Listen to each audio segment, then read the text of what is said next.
Hello everyone, my name is Afshin Doost. My name is Mo. And we're sitting here, we're thinking about contributing to the startup community. And since Mo has had probably, how many startups have you had so far? 3 startups I was participating. 3 of them. Yeah. And I have had, well, I got to count. I'm not sure how many, but there's been quite a few startups I've been involved with. Now, mind you, some of my startups have crashed and burned horribly, but they've left me the best memories I've ever had out of life. And some of them they've done really good. And so we thought, why don't we sit together, have a casual conversation, and share our experience with you. You might enjoy hearing it. You might enjoy, I don't know, maybe participating in some startups you might have in the future as whatever you wish to participate in, you know, maybe a stakeholder of any kind. So we thought, let's start with a few questions. We can have a casual conversation. Okay. And by the way, if there is any specific subjects you want us to talk about, feel free to leave us a comment and we'll take it up and do a little program for you on that. Okay? So I hope you enjoy this conversation and I hope you'll participate with your questions and comments. So, Mo, what do you want to talk about to start with? So, maybe the most important question. Okay. What advice would you give to someone just starting out in the startup field? Oh, that's a loaded question. So let me ask you, what do you think? And then I'll tell you what I think. I think in the core, the person should have a motivation.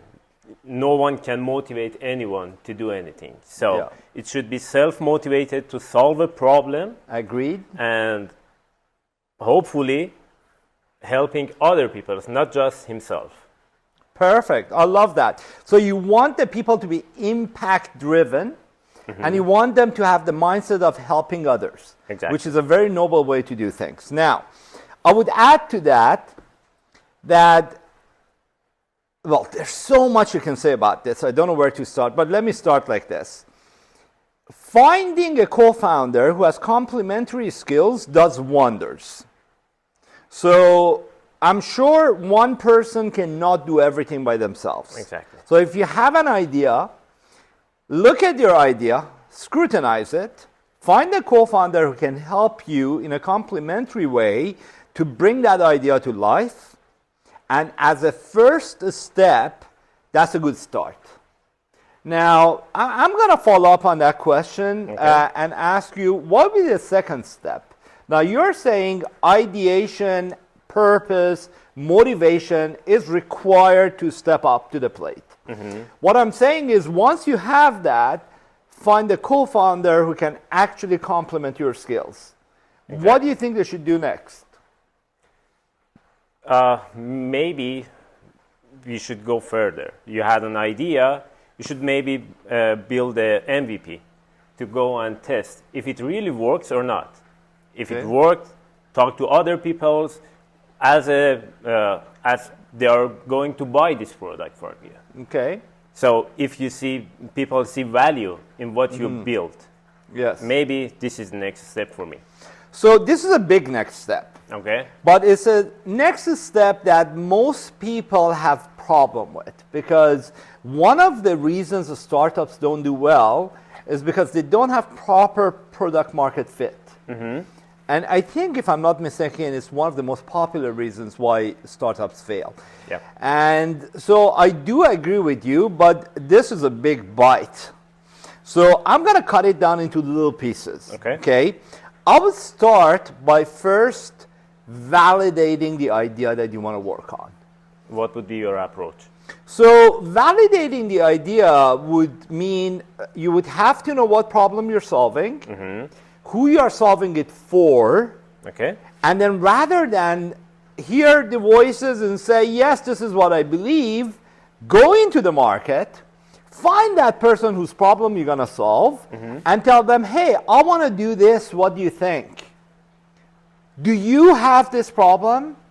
And would a solution like this solve that problem?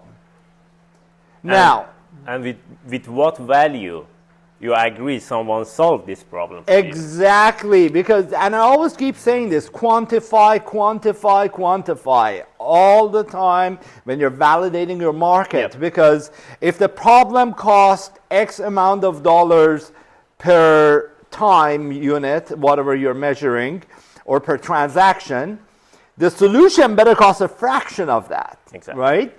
And if that solution is more expensive than the problem, you're creating a bigger problem, right? So I fully agree with what you're saying, and I think there's a lot that goes into validating that idea. I would say the more people you talk to and the more you gather information, the more your idea can evolve and become something that can actually fit the market. What kind of people? Your friends and family, or someone can dig deep into it? Yeah. No, I think that's a golden question. In fact, you got to put that on a book and write a book about it. There are biases when you talk to people. Exactly. So definitely friend and family have the highest degree of bias to be able to support you. And sometimes that bias comes in the way of not wanting to hurt your feelings. And so they might validate an idea, and they might even buy it from you, not because it absolutely is necessary for them or it solves the problem, just because they love you. So talk to the people who love you, but not that much, and they're willing to give it to you like it is, and they have kind of a self-serving attitude towards it because they would want to have this solution to solve their problem. And if you can take those people and make them advocates, that'll be your first step in defining how you want to go about creating something for the marketplace that actually solves the problem.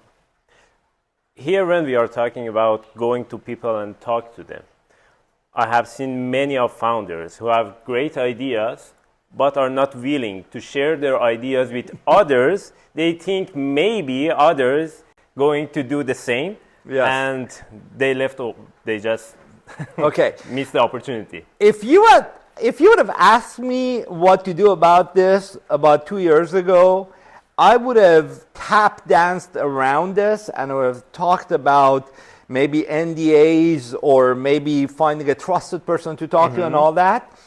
But now what I would refer you to is ChatGPT. Yeah. If you go to ChatGPT and say, hey, I want ideas to do this, it's going to throw a plethora of ideas your way. And so I am a big believer that ideas can be valuable.